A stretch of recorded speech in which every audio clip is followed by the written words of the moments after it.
to have you here, Daniel Wilson. I'm glad I don't get that. I'm glad the audience is not seeing me. I feel like a little kid all over again. Oh, wow. And I think they say black people don't blush. That's not true. I was blushing all through. It's just the colors are not showing. That's all. The excitement you guys bring into this song today, it's more than seeing a crowd of 40,000 capacity. Wow. That's you guys you do have some energy. It's nice to be here. Really nice. Oh, Thank you. wow. Thank you. Mr. Daniel Wilson. It's an honor to have you here. True. Really an honor. Glad to be here too. Very glad. Okay. I'm sorry I'm on 10,000, so I'm just going to turn it down a notch so I can come back to earth. So, Daniel Wilson, your music has lived from the 90s up until today, 2017. What was the inspiration? How did you come up with that ragamuffin thing? Tell us.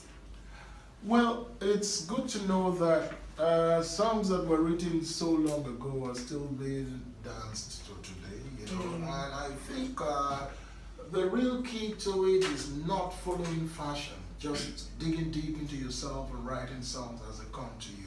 In our days, we didn't have the opportunity to have beats, so you will have a variety of songs. You don't have the situation like you do today where so many songs are on the same beat. You know, we just create the songs from within. I had some young producers come to the studio, to my studio. I own a small studio in my basement.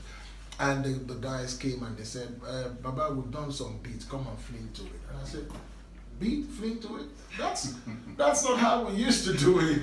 In my days, we just sit down and feel the melody, let the melody grow, then ask yourself, this melody, what kind of feeling does it give to you? Is it melancholic? Is it happy? Is it serious? You just try to capture the mood of the melody.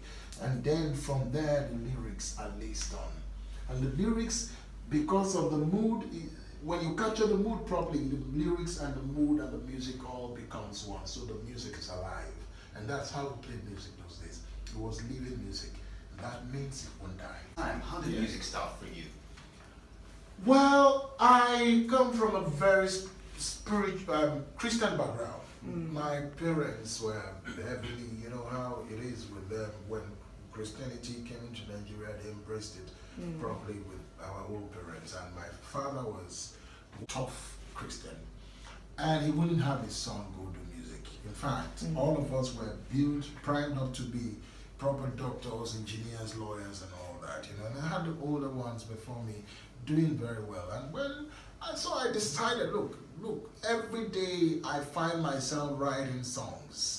And friends of mine will come and say, these songs are beautiful. I say, guys, please, you guys go and sing it. Oh, wow. My father will not let me sing these songs. But every day I listen to my friends try to render my songs on stage and all that. They weren't giving the, you know, and then every time I go and correct them, they say, well, sing this thing yourself now, you know.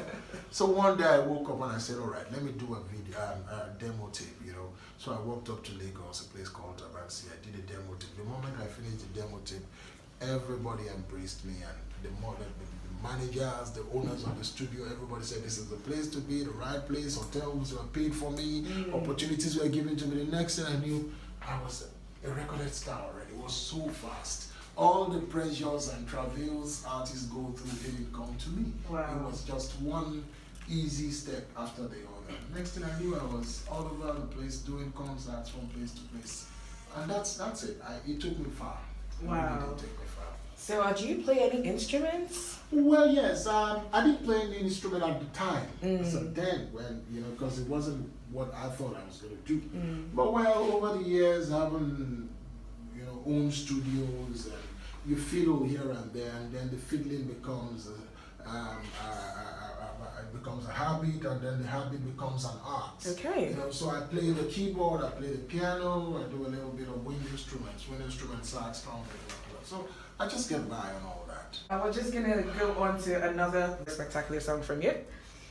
But if you do have a word or two, if you want to, basically go, hey, Mr. Raggamuffin, Mr. Daniel Wilson, if you want to say hey to him, you can do that via phone line 0809-1319-911-0809-1121-911. If you're sending us a tweet, do that on our Twitter handle at ClassicFM911. Again, at ClassicFM911. And if you want to go the route of SMSing, do that to 33973. Type PH, leave a space, send your message to 33973. It's Mr. Daniel Wilson in the studios. We'll take Raggamuffin Soldier.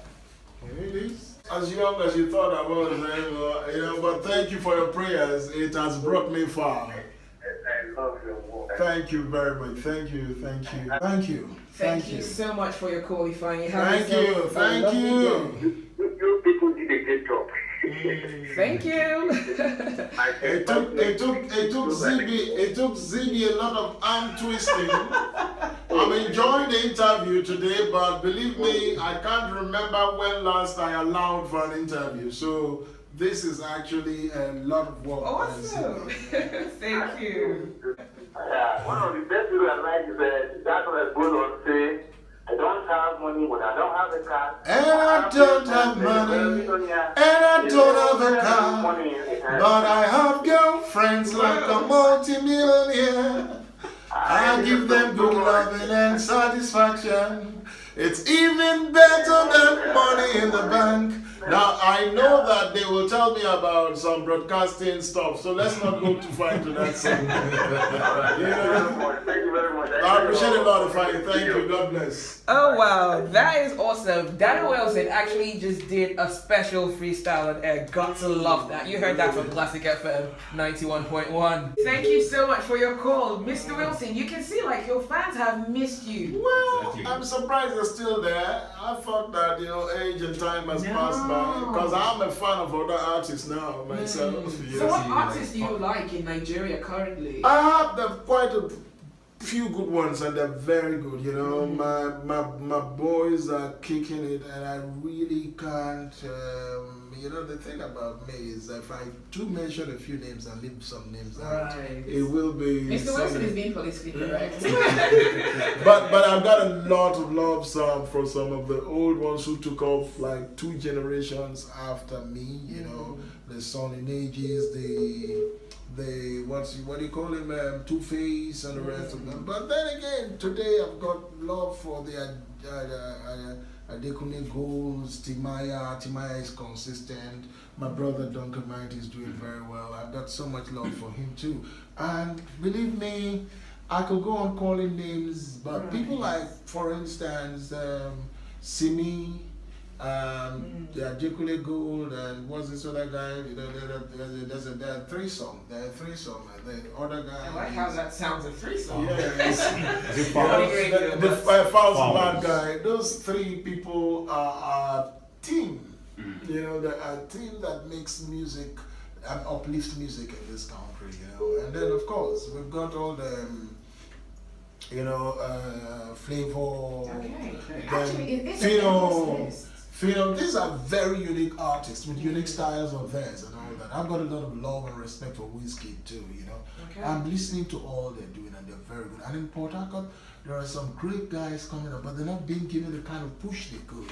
Just yesterday night, I was walking through the night, and because I had very little time, and I had them play some young boys song. I listened to it for a while, and I said, "Who is this?" And they say his name is Okrika. And I said, I never heard of him, but he is good. Okay. You heard of the guy? Yes, I have. Well, I'm not here to endorse any particular artist, but there are great artists in this country, and I'm very proud.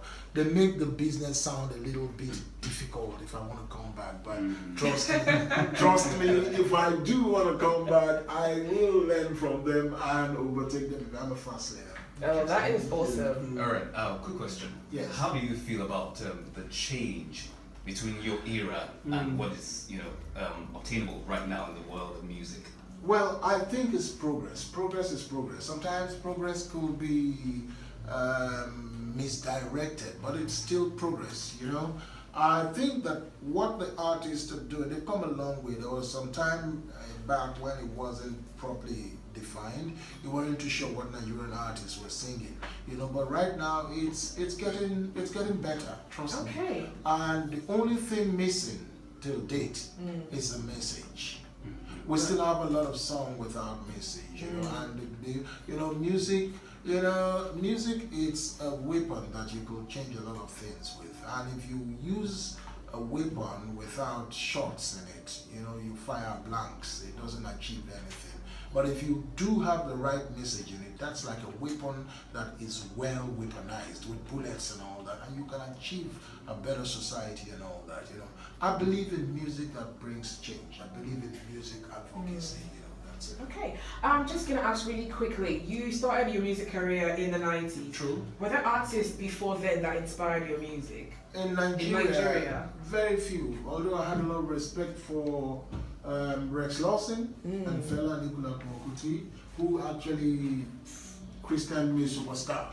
Wow. You know, took me in his car on a long ride and said, "You're a superstar. You don't know it." You know, and Wow. it was quite, you know, inspiring to hear him say that. But apart from that, you know, the musicians I listened to were basically Caribbean musicians, you know, a lot of Harry Belafonte, Mighty Sparrow and all that, you know. So my music was fashioned along those lines, a lot of soca, calypso, so at some point I coined it Afro-Caribbean music, you know, a little bit of Africa, a little bit of the Caribbean, and that's actually all from the same source, but that's where I found myself, a lot of melody. If I sing and I don't have some melody in it, I think I lost You it. actually spoke with a melody right now. You're about to lyrical already. You know, so that's it. Before I came on the music scene, there weren't too many people doing reggae, you know, because my first album was in 1983. There was no Magic Fashion, there was no Kimono, none, but they had more national hits because I was doing that from school. I was doing music as a part-time and still needed to impress my dad by going to get a degree. You know, so while I was going through all that, they were churning out hits, you know. So at some point my Jack came out, and you know, so for most people they may see the Jack's era a bit before mine, but actually mine was before Well, mine. it's amazing because you actually put out music before my Jack, but you're so young. So how old exactly were you Well, when you started? I don't think I'm young. I probably may feel young or maybe look a baby, but I'm not so young. You know, I think we're just about the same age bracket. I don't think my Jack is much older than I am, you know, and all that. You know, but it wasn't about age. I was pretty young when I started. I was like the Whiskey of my era. There were a lot of older musicians, but I was younger and I was bigger. You know, younger and bigger. That's how I was then. Wow. So after you took a backseat sort of from the music, what did you do next? I've been into a lot. I've been into industry, manufacturing, I've been to advertising, I've been to politics, and I've worked in different forums. You know, I started managing a food business, you know, that my late dad left behind, you know. I heard of that. Got into it with my brothers and all that, and we took it from a one industry to about 11 industries doing foods, bread, confectionaries and all that. 11 industries were spread all around Nigeria. We had factories in places as far as Ilorin, Niger State, you know, Edo State, Cross River State. I've had 11 factories scattered around. In fact, at some point it was 13 because there were 2 factories in some cities. You know, and we had 11 cities locked down. And we were the biggest confectionery makers, bread and confectionery makers in the country. In fact, we were the biggest in Africa. And we're going on big bread fairs around the world. You know, go to Dusseldorf in Germany and attend bread fairs and all that. I did all that. Then I moved into making plastic chairs, manufacturing molds and doing plastic chairs. From there, I moved on to owning an advert company, a security firm. I did all that. Because at that point, the kids had started coming and there were bills to pay, and the kids were always looking they were looking in the books to find out the top 4 universities in the world, and they didn't want to go to the top 3.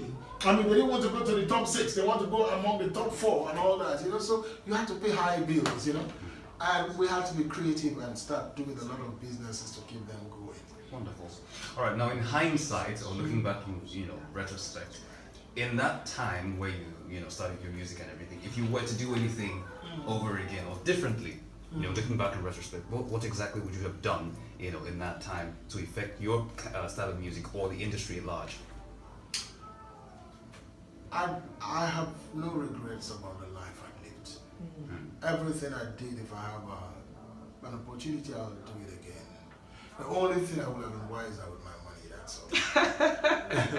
Apart from that, I will do everything the same way. I wouldn't want to be anybody else but me. I love the life I had lived, and I love the life I still live. Okay, let's go on to the phone calls. The numbers to call 08091319911, 08091121911. We've got Mr. Raggamuffin, legend here in studio on Classic FM 91.1. Send your comments in. We'd love to read them. Hello, good morning. Good morning. This is Jeff calling from Hill. What did you say in Hello, Mr. English? Jeff. Jeff from Hill. Alright, good to have you, Jeff. Mr. Raggamuffin, Mr. Daniel Wilson is in the building. Jeff, morning. Yeah. Good morning, Mr. Daniel Wilson, the Raggamuffin Soldier. Thank you. It's quite why I have your voice. It's a while too. I'm glad to be singing on radio, you know. Except that I'm not getting paid by these people. Well, you're getting hooked up back to your fans. If I ain't getting no money, I ain't singing for nobody. Yeah, I can remember when I was young, trying to get into civic center just to watch your show. Yeah. And were you paying or you were paid crashing? No, I was thinking Because if you were paid crashing, I would just say sorry about those mobile police sweeps. Okay. I'm very happy to hear the voice of Daniel Wilson.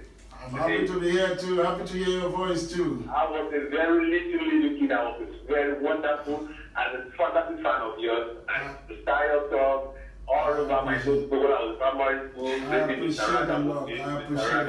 I appreciate it. But I'm from Daniel Wilson. And I'll be getting some songs. I look for your CDs. I just want to be playing, but I just can't get them anymore. I understand. I'll do something about it. I don't have a real answer about that right now, but I'll do something. Maybe I'll just go into the studio and do a complete remix of everything. Follow us on our social media pages and you will get a chance to listen to this interview again and possibly watch as well. See Mr. Raggamuffin. It's been an honor, an absolute honor. Great pleasure. Can I ask you one question? True. Jollof rice or fried rice? I'm not a rice person, but I guess I need to give one answer. Yes, right? without thinking. Jollof rice. Okay. Seems like jollof rice always wins this battle. I know. I'm on team fried rice. I feel like I'm outnumbered. Oh, you're alone. You're I'm alone. on Jollof rice. jollof rice because somehow it's a middle ground between the food you like and the ones you don't like. Alright, so real quick, do you have any plans at all to go back to doing music? Are you dropping any work soon? At the moment, I'm singing. For some years, I've worked in politics. I had worked as a technical assistant to a president and a head of surveillance of another president. I worked in the presidency for a while. Okay. And it has exposed me to politics in a way I never knew was possible. You know, I'd come to see so much good and so much bad. And I find it difficult to write lyrics now without writing things about politics. So I've given myself up to a new form of music called political advocacy. So music advocacy, actually. Music advocacy, talking about the nation, talking about the system, the situation of things and all that. But using music as my medium. I want to be able to preach to the people without being preachery, more or less. You know, I don't want to be like a preacher totally, while I still preach to the people. That's how come I'm doing music and comedy and all that, and expressing the political issues through that art medium. Okay, comment coming in here. That one is from Adora, and she says, Daniel Wilson, I actually liked your products. Yes, the products. I did as well. It was very popular. Okay, I was wondering, where are the girls? It was only the guys calling. Oh, the girls are shy to When call. I was younger, it was the girls. Now that I'm old, it's the guys. Okay, what's happening? The skills are tipped. Yes. Oh wow. The girls are always lurking, you know. You might have had your share of a lot of female admirers. I had my fair share. Wow. I had the good and the bad, and I had the good times. Awesome stuff. Awesome stuff. So, what's new? What's coming up? Do you have anything you want to tell us about? Something we can look forward to? Well, I will get into the political advocacy songs, but I'll make sure they are in the mainstream. Mainstream social media as much as possible, so people who are on social media can get a lot of that. But in order not to alienate my fans completely, before the end of this year, I'll have at least, because now it's not album anymore, it's about singles. So I'll have at least 3 singles and feature some young artists. I actually intend to do a remix of Abortion, which is already ongoing, and it's supposed to be Danny Wilson and Files the Bad Guy on that song. Awesome. Yeah. Awesome stuff. So basically, Mr. Wilson, you're a singer, an entertainer, you produce, you have a studio, and exactly, and then I you're own a record company called Tropic FM. Wow. It's on Tropic Radio. It's got a branch called Tropic Radio, but it's called Tropic Music Company, TMC. Wow. And Tropic Music Company will be putting in a few artists before the end of this year, singles too. Is there anything Daniel Wilson cannot do? I guess being an artist gives you that versatility. You get to meet a lot of people, and you just fuse ideas as it comes. Mr. Daniel Wilson, absolutely thrilled to have you. My pleasure the most. You've made our day, our week, or maybe some good few months and years. Trust me, I've had more fun than I bargained for. This is quite nice. Can you please come back again? I would be glad to. Yes. Wonderful. Yeah, but next time let's have an album to talk about. Awesome stuff. Because it will be nice to have new album and all that. I would love to come. I love Classic FM, because like you said, you guys play every song song you knew and song you know, and it actually means that you can also play songs you will know. So it's a past, present, and futuristic FM. It's the only no holds barred FM I know. And Awesome. I'm very proud of it. I would like to come here again. Trust me. Wonderful. It's been an honor having you. Great honor myself. Right, but however, before you leave, any last words for the Daniel Wilson lovers out there? Well, I don't know if we still have lovers, but if you're still out there, believe me, I want to say I'm grateful for the past that you've been, and if there's anything I could do to keep you loving me, I will do it. Oh wow, that voice. Mr. Daniel Wilson, ladies and gentlemen, you heard it here at Classic FM 91.1, the station that plays every song you know. And you heard Daniel Wilson before the end of the year. 3 singles will be dropping. Remember where you heard that from? Classic FM 91.1. Yeah. And thank you so much, Mr. Wilson. This one is a legendary song, an oldie, a goodie. Daniel Wilson, original bad boy.